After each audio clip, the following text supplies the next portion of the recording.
আব্দুল্লাহ আল জাবের ভাই এমন একজন সৈনিক, তার ছোট বাল্যকালের বন্ধু, ওই জায়গা থেকে তার যেন একটা ভাই, আপন ভাই হারিয়েছে। সে এমন পরিশ্রম আপন ভাইও করে না। এই যে আমরা একটা কথা আছে যে ওই চিড়িয়াছে হাল, কে ধরিবে পাল, আছে কার হিম্মত। হাদি ভাই কিন্তু একটা কথা বলছিল যে আগে আমি টিকটক করতাম, এখন আমার এই বড় ভাই করবে। আসলে কিন্তু ওই হালটা ধরেছে আমার আব্দুল্লাহ আল জাবের ভাই। ঠিক আছে, এখান থেকে জুমাপুর ইয়াটা কম নয়।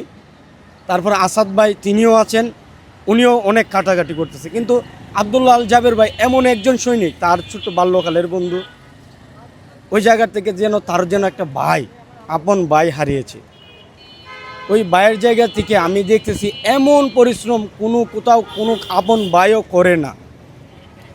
বিচার চাইতে গিয়ে তার পায়ের অবস্থা আপনারা দেখছেন ইতিমধ্যে, যে আমরা সেদিন যখন 10 ট্রাক নিয়ে মানুষ নিয়ে যখন মার্চ ফর জাস্ট এই কর্মসূচিটা করছিলাম, তখন মানুষের যে উচ্ছ্বাস দেখছি, মানুষের যে আকাঙ্ক্ষা দেখছি বিচারের প্রতি, মানুষের যে চাওয়া পাওয়া, মানে ওই জায়গাটা থেকে উনি কখনো সরে আসতেছেন না। মানে ওই জায়গাটা থেকে তিনি আরও মানুষকে জাগ্রত করতেছেন।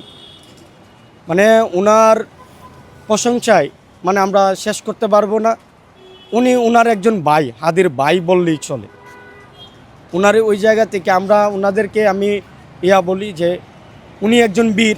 এই বীরকে আমরা বলবো যে ভাই আপনি চালিয়ে যান, আপনার জন্য মানুষ শ্রম দিতে রাজি, আপনার জন্য জীবন দিতেও রাজি এই বিচারের জন্য।